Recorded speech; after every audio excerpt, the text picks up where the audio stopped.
నమస్తే, welcome to Leo news. కూటమి ప్రభుత్వం ఏడాది పాలనను పూర్తి చేసుకుంది.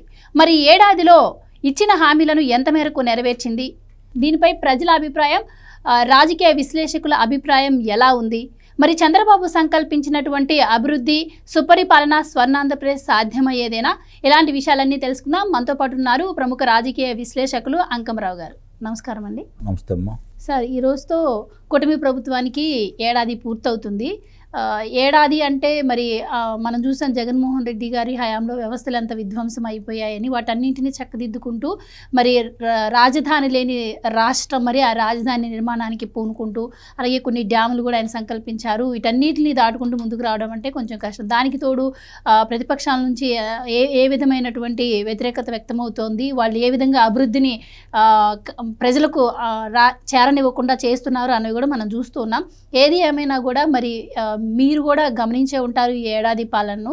మీ విశ్లేషణ ఏంటి దీనిపైన? ముందుగా 2024 జూన్ 4వ తారీఖు నాడు ఫలితాలు వచ్చినాయి. ఫలితాల్లో కూటమికి అఖండ విజయం చేకూర్చారు. అఖండ విజయం చేకూర్చిన తర్వాత 12వ తారీఖు నాడు వాళ్ళు బాధ్యతలు స్వీకరించారు. చంద్రబాబు నాయుడు గారు ముఖ్యమంత్రిగా ప్రమాణ స్వీకారం చేశారు. మంత్రివర్గం అంతా కూడా ప్రమాణ స్వీకారం చేసింది. ఆ రోజు ఎన్నికలకు ముందు వీళ్ళు ఇచ్చిన హామీలు కావచ్చు, ఎన్నికల ముందు ఈ రాష్ట్రంలో జరిగినటువంటి అవినీతి కావచ్చు, అక్రమాల గురించి కావచ్చు, దోపిడీల గురించి కావచ్చు, దొంగతనాల గురించి కావచ్చు, దాడుల గురించి కావచ్చు, హత్యల గురించి కావచ్చు, సవివరంగా మా దగ్గర ఉన్నాయి, ఒక్కళ్ళని కూడా వదిలిపెట్టమని చెప్పని వీళ్ళు మాట్లాడారు. అలాగే సంక్షేమ పథకాల గురించి చెప్పారు. 20 లక్షల ఉద్యోగం కల్పన జరిపిస్తామని చెప్పారు. ఇవన్నీ చాలామంది ఏమనుకుంటున్నారంటే వీటి వల్లే అధికారంలోకి వచ్చిందని చెప్పని అనుకుంటున్నారు. ఇది కాదు. ఇది 10-20% మాత్రమే. చాలామంది గమనించుకోవాలి. ఇది 10-20% మాత్రమే. 5 సంవత్సరాలు అతను చేసినటువంటి రాక్షస పాలనకి వ్యతిరేకంగా ప్రజలు ఈ హామీ ఇవ్వకపోయినా చంద్రబాబు నాయుడు గారిని ముఖ్యమంత్రిని చేసుకునేవాళ్ళు. కారణం ఏంటంటే 14 సంవత్సరాలు ఆయన పరిపాలన చూసిన వాళ్ళు, 5 సంవత్సరాలు ఆంధ్ర రాష్ట్రం ఏర్పడిన తర్వాత 5 సంవత్సరాలు ఆయన పరిపాలన చూసిన వాళ్ళు, ఆ రోజు సాధించినటువంటి ప్రగతి, జరిగినటువంటి పనులు, ఇచ్చిన సంక్షేమాన్ని దృష్టిలో పెట్టుకొని, ఇతను చేసిన అరాచక పాలన దృష్టిలో పెట్టుకొని, ఇలాంటి వ్యక్తి రాష్ట్రంలో మళ్ళీ పరిపాలన చేస్తే అసలు మనం అనేవాళ్ళు ఉంటామా ఇక్కడ? లేదంటే ఈ రాష్ట్రం మొత్తం కూడా అతని సొంతమే అయిపోతుంది. కాబట్టి మన రాష్ట్రం, మన పిల్లలు, మన భవిష్యత్తు అన్న దృష్టిలో పెట్టుకొని మనకు మార్గదర్శక ఎవరు, రేపు పొద్దున ఈ జరిగిన నష్టాన్ని పూడ్చగలిగిన వ్యక్తి ఎవరు అని చెప్పని చంద్రబాబు నాయుడు గారు కనపడ్డారు. కాబట్టి ఆ కూటమికి చంద్రబాబు నాయుడు గారు ఉన్నారన్న ఒకే ఒక్క ఆలోచనతోటి మిగిలిన వాళ్ళు కూడా సహాయ సహకారాలు ఇస్తున్నారు. కాబట్టి అందరూ మా వాళ్ళు అనుకొని భావించేసి కేంద్రం సహాయ సహకారాలు కూడా కావాలి. కాబట్టి భారతీయ జనతా పార్టీ కూడా కలిసింది. కాబట్టి నిస్సందేహంగా మనకు మేలు జరిగిద్ది, బాబు గారు అన్నింటినీ సమన్వయపరుచుకుంటాడు, ఇవన్నీ చేస్తారని చెప్పని ఆయనకు ముళ్ళ కిరీటాన్ని అప్పచెప్పారు. పూలపానపైతే కాదు, రహదారి కాదు, ముళ్ళ కిరీటాన్ని ఇచ్చారు. ముళ్ళు రాళ్ళు ఉన్నటువంటి రహదారి ఆయనకు వచ్చేసింది. ఈరోజు ఒక్కొక్కటి తప్పించుకుంటూ ముళ్ళును తీసేస్తూ రాళ్ళను తొలగిస్తూ ఈరోజు తనతో పాటు మిగిలిన వాళ్ళు నడిచే విధంగా ఏ విధంగా ముందుకు తీసుకెళ్లాలనే దాని మీద చంద్రబాబు నాయుడు గారు ఈ సంవత్సరంలో చేసినట్లు గతంలో ఆయన ముఖ్యమంత్రిగా చేసినప్పుడు ఎప్పుడూ జరిగి ఉండదు. నాకు తెలిసినంతవరకు ఎప్పుడూ జరిగి ఉండదు. కారణం ఏంటంటే విధ్వంసం జరిగింది ఆంధ్ర రాష్ట్రంలో. ఆ విధ్వంసం కూడా మామూలుగా జరుగుతుంది. వ్యవస్థల మొత్తాన్ని కూడా అతలాకుతలం చేసి పారేశాడు. ఇప్పుడు ఉద్యోగస్తులు తీసుకుంటాడు, వాళ్ళు ప్రావిడెంట్ ఫండ్ ఎన్నిక తీసుకున్నాడు, పంచాయతీల్లో నిధులు ఎన్నిక లాక్కున్నాడు. అట్లా చూసుకుంటే ఎవరిని వదిలిపెట్టలేదు. ప్రభుత్వ రంగ ఆస్తులను కూడా తాకట్టు పెట్టేశాడు. విశాఖపట్నం కావచ్చు, సచివాలయం కావచ్చు, ఇలాంటి అన్నిటి కూడా తాకట్టు పెట్టి డబ్బులు తీసుకున్నాడు. వీటన్నిటికంటే కూడా ఇంకో గౌరవం ఏంటంటే మద్యం మీద తాకట్టు పెట్టి డబ్బులు తీసుకుని వచ్చాడు. అంటే ఏది అవకాశం ఉండదు. దాని కార్పొరేషన్లు చాలా ఏర్పాటు చేశారు, చాలామందికి పదవులు ఇచ్చారని చెప్పి అంటున్నారు. కానీ అతను ఏర్పాటు చేసుకున్న కారణం కూడా ఇదే. ఆ కార్పొరేషన్ అడ్డం పెట్టుకొని విపరీతంగా రుణాలు తీసుకుని వచ్చాడు. ఇప్పుడు చంద్రబాబు నాయుడు గారు హామీలు ఇచ్చాడు. ఏది 6 పథకాలు ఆయన ప్రకటించారు. ఎన్నికల ముందు ప్రకటించాడు. ప్రకటించిన తర్వాత అధికారంలోకి వచ్చిన తర్వాత కానీ ఆయనకు బాధ అర్థం కాల. ఎందుకంటే ఇంత అనుభవం ఉన్నవాడికి నాకే అర్థం కాలేదని చెప్పి స్వయంగా ఆయన కూడా చెప్పడం కూడా జరిగింది. అంటే ఇంత ఆర్థిక విధ్వంసం జరిగిందా, రాష్ట్రం వెళ్ళిపోయింది. ఇప్పుడు దీనన్నీ పూడ్చుకుంటూ ఆయన ఒక్కో పథకాన్ని ముందుకెళ్లే క్రమంలో ఆయనకు చాలా ఇబ్బందులు ఎదురైనాయి. దాన్నిటిని అధిగమిస్తూ ఈరోజు ఒక్కోటి చేసుకుంటూ ముందుకెళ్తున్నాడు. ముఖ్యంగా నిరుపేదల కోసం ఆయన ఏర్పాటు చేస్తున్నటువంటి అన్నా క్యాంటీన్లని తిరిగి పునరుద్ధరించాడు. 203 అన్నా క్యాంటీన్ని ఇప్పుడు మళ్ళీ ఇంకొక 61 చేయబోతున్నాడు. 21 దేవాలయాల్లో ఈ రోజుకు నిత్యాన్నదానం జరుగుతూ ఉంది. ఇది గమనించి చాలామంది కూడా చెప్పుకోవట్లే, ఆ ప్రభుత్వం కూడా 21 ముఖ్యమైన దేవాలయాల్లో నిత్యాన్నదానం జరుగుతూ ఉంది. మరి ఇవన్నీ చంద్రబాబు నాయుడు గారు చేసుకుని వెళ్తున్నారు. ఇప్పుడు 15 రూపాయలకే పేదవానికి కడుపు నిండుతుంది కదా. ఏదన్నా పట్టణాల్లో నిరుద్యోగులు వచ్చేసి వాళ్ళ పనులు చూసుకోవడానికి వెళ్ళేటప్పుడు వాళ్ళు కూడా తినడానికి అవకాశం కలుగుతూ ఉంది కదా. మరి ఈయన పేద పక్షపాతిగా చెప్పుకున్న జగన్మోహన్ రెడ్డి అన్నాన్ని ఎందుకు తీసేశాడు? ఇది ఆలోచించుకోవాలి కదా. అంటే అతను పేదల పక్షపాతి కాదు అనడానికి ఇది ఒక్కటి చాలు అతని గురించి మనం చెప్పుకోవాలంటే. ఇప్పుడు మళ్ళీ చంద్రబాబు నాయుడు గారు 3,000 నుంచి 4,000 ఇస్తా అన్నాడు పెన్షన్. అలాగే వికలాంగులు పెంచుతా అన్నాడు, దీర్ఘకాలిక రోగులకు పెంచుతా అన్నాడు. ఈరోజు అవి పెంచుకుంటూ వచ్చి 3,000 నుంచి 4,000 రూపాయలు చేసేసి ఎప్పుడైతే ఏప్రిల్లో వాళ్ళు ప్రకటించారో ఏప్రిల్, మే, జూన్ 3 నెలలు కలిపి వీళ్ళు అధికారంలో రాంగంలోనే జూలైలో 7,000 రూపాయలు ఇచ్చారు. అంటే వాళ్ళు ఎప్పుడైతే ప్రకటించారో అప్పటి నుంచి ఇస్తామన్న 1,000 రూపాయలు కలిపి 3,000 కాకుండా 1,000 రూపాయలు కలిపి ఆ 3 నెలలకి 3,000 రూపాయలు, ఈ జూలై నెలలో 4,000 రూపాయలు, 7,000 రూపాయలు వాళ్ళకి అందజేశాడు కదా. మిగిలిన వాళ్ళకి అలానే పెంచుకుంటూ వస్తున్నాడు కదా. ఇది అసలు ఊహించలేదు. వాలంటరీ వ్యవస్థను పెట్టారు, అవి లేకపోతే ఏమి జరగవు అన్నారు. అసలు ఈ పింఛన్లు ఎలా పొందుతారు అన్నారు. 2,63,000 మందిని వాలంటీర్లు పెట్టి 136 కోట్ల రూపాయలు ప్రతి నెల ప్రజల సొమ్ము చెల్లించేసి 8,000 కోట్ల రూపాయల ప్రజాధనం వాళ్ళకి ఇప్పించేసి దాని ద్వారా సాక్షి దినపత్రికకి ప్రతి నెల కూడా 200 రూపాయల కాడికి వాళ్ళ దగ్గర తీసుకొని 5 కోట్ల చిల్లర వాళ్ళ ద్వారా చెల్లించుకొని అతను ఏం చేశాడో అందరూ చూస్తూనే ఉన్నాం. కానీ ఇన్నిసార్లు బటన్ నొక్కాను, అన్నిసార్లు బటన్ నొక్కాను అని జగన్మోహన్ రెడ్డి గారు చెప్తూ ఉంటారు. కేవలం ఆ బటన్ నొక్కింది ఓట్ల కోసమే. ఆయన అభివృద్ధి ఓట్ల కోసం కాదు, చాలామంది ఇదే అనుకుంటున్నారు.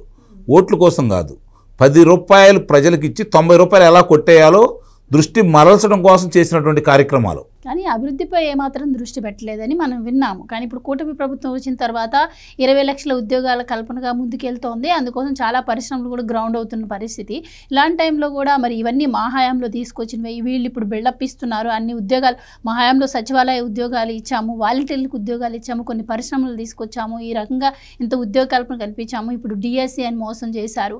సో ఈ గ్రౌండ్ అవుతున్న పరిశ్రమలన్నీ కూడా మా హయాంలో మేము కుదుర్చుకున్న ఒప్పందాలే.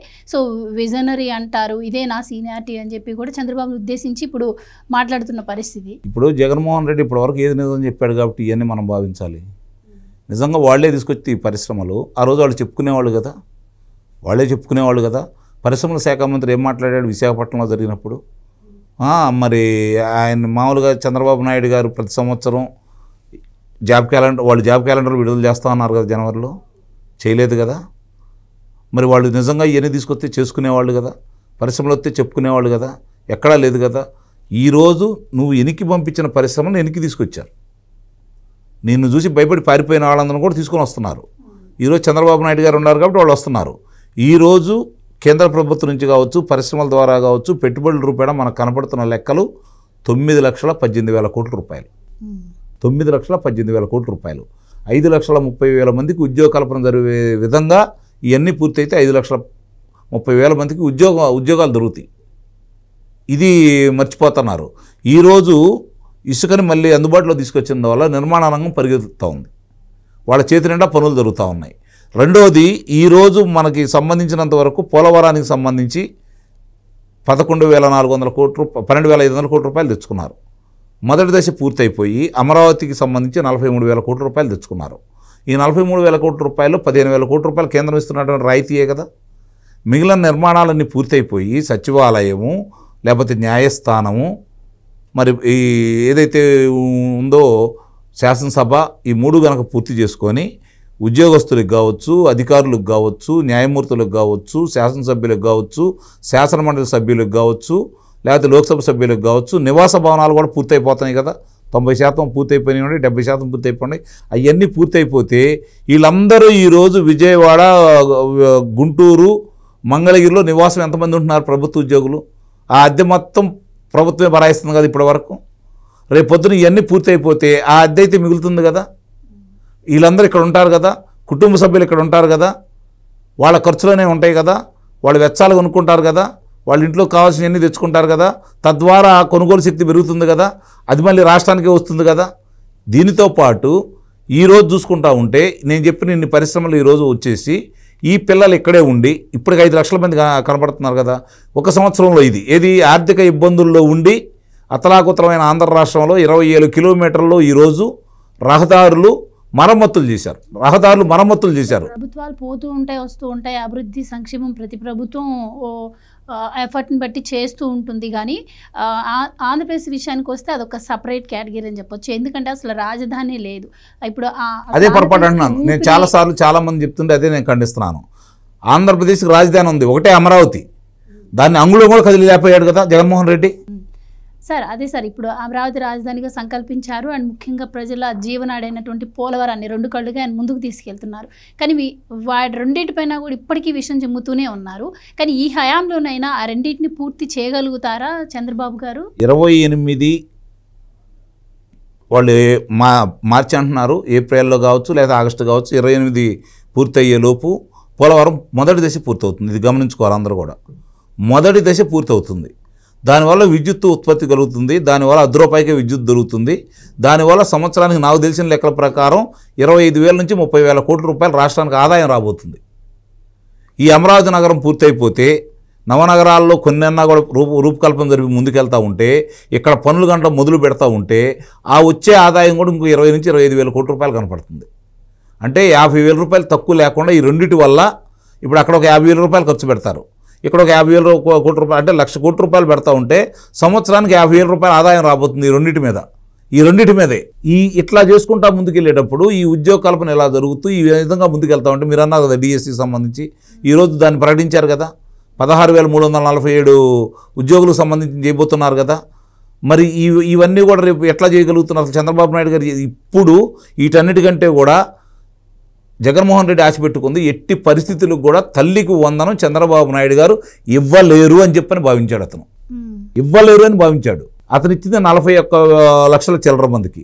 ఇప్పుడు చంద్రబాబు నాయుడు గారు ఇస్తుంది 67,27,164 మందికి. ఇది ఎలా సాధ్యమవుతుంది? సంకల్ప బలం, అవినీతి లేకపోవటం, చెయ్యాలనే తపన ఉండటం, వాళ్ళకి మేలు చేయాలని కోరుకుంటాం.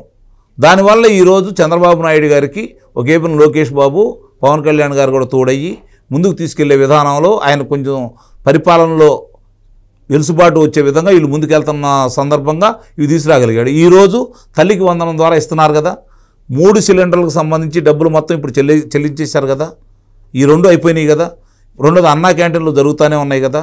3వది రైతులకు సంబంధించి ఆగస్టులోపు అవి కూడా చెల్లిస్తామని చెప్పారు కదా.